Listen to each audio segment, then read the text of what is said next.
1872 সালের 5 December British ব্রিগেন্টিয়ান জাহাজ দেই গ্রাটিয়া অ্যাজোর্স থেকে প্রায় 400 মাইল পূর্বে অবস্থান করছিল। সে সময় জাহাজের নাবিকরা এক অদ্ভুত ব্যাপার লক্ষ্য করল। সামান্য দূরে অন্য একটি জাহাজ দাঁড়িয়ে আছে, যার ডেকে কোনো মানুষ দেখা যাচ্ছে না। আবহাওয়া এমন খারাপ নয় যে জাহাজের নাবিকদের ভেতরে গিয়ে আশ্রয় নিতে হবে, আবার তেমন কোনো দুর্ঘটনার চিহ্নও দেখা যাচ্ছে না যাতে মনে হতে পারে জাহাজ ছেড়ে এর নাবিকেরা চলে গেছে। গ্রাটিয়ার ক্যাপ্টেন ডেভিড মোরহাউস ব্যাপারটি ভালোভাবে লক্ষ্য করে অবাক হয়ে গেলেন। জাহাজটা তার পরিচিত মেরি সেলাস্ট।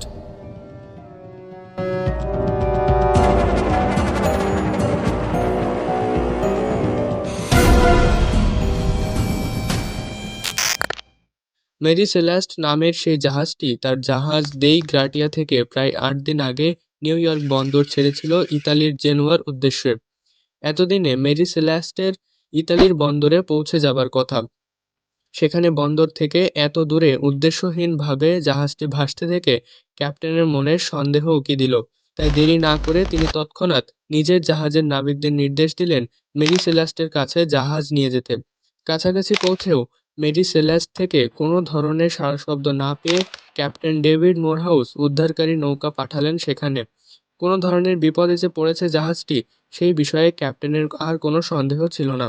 কিন্তু মূল কারণ জানবার পর তিনি সহ দেই গ্রাটিয়া জাহাজের সবাই হতবাক হয়ে গেল। মেরি সেলাস্ট কোনো ধরনের চালক ছাড়াই ভেসে বেড়াচ্ছে।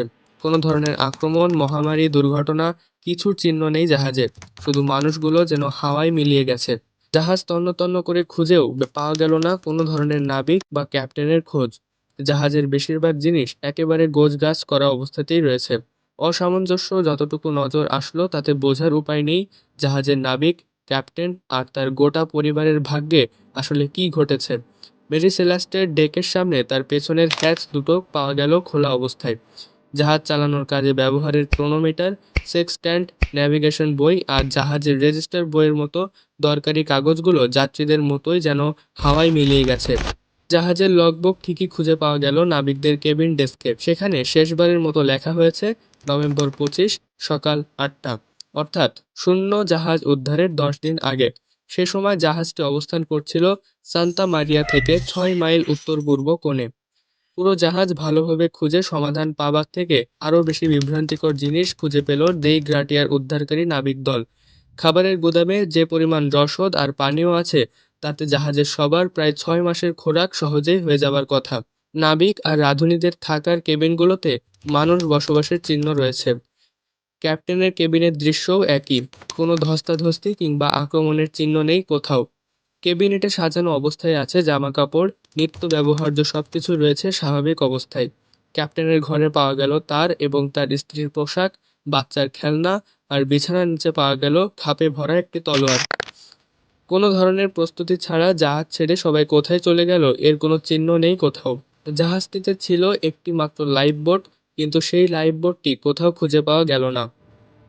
কিন্তু জাহাজের কোথাও এমন কোনো ক্ষতির চিহ্ন পাওয়া যায়নি যে কারণে জাহাজটি ডুবে যাওয়ার আশঙ্কা করা যেতে পারে। সবচেয়ে বিস্ময়কর ব্যাপার হলো, জাহাজটিতে থাকা 1701 ব্যারেল বাণিজ্যিক অ্যালকোহলের প্রায় সবটাই পাওয়া গেল অক্ষত অবস্থায়। এই 1701 ব্যারেল অ্যালকোহলের মাঝে লাল ওক কাঠের তৈরি 9টি ব্যারেল শুধু খালি অবস্থায় পাওয়া যায়। বাকি 7 ওক কাঠের তৈরি ব্যারেলগুলো পাওয়া যায় অ্যালকোহলে পূর্ণ অবস্থায়। কিন্তু এই 9টি ব্যারেল কিভাবে খালি হলো আর বাকিগুলো কিভাবে অক্ষত হয়ে গেল, সেই বিষয়ে সঠিক উত্তর পাওয়া যায় না। আগাম কোনো বিপদের কারণেই কি তাহলে জাহাজ ছেড়ে তড়িঘড়ি সরে পড়েছিল এই সকল যাত্রী, না কোনো এক অদৃশ্য ক্ষমতা তাদের গায়েব করে দিয়েছে? এমন নানা চিন্তা ছড়িয়ে পড়ল দেই গ্রাটিয়া জাহাজিদের মনে। মেরি সেলাস্ট জাহাজের অতীত ইতিহাস যাত্রীদের রহস্যময় অন্তর্ধানের বিষয়কে আরও অস্পষ্ট করে তোলে। কারণ নির্মাণের পর থেকে সবসময়ই কোনো না কোনো সমস্যার মধ্য দিয়েও যেতে হয়েছে জাহাজটিকে। 1861 সালে স্পেন্সার আইল্যান্ড, কানাডায় নির্মাণ করা হয় জাহাজটি। তখন এর নাম ছিল অ্যামাজন।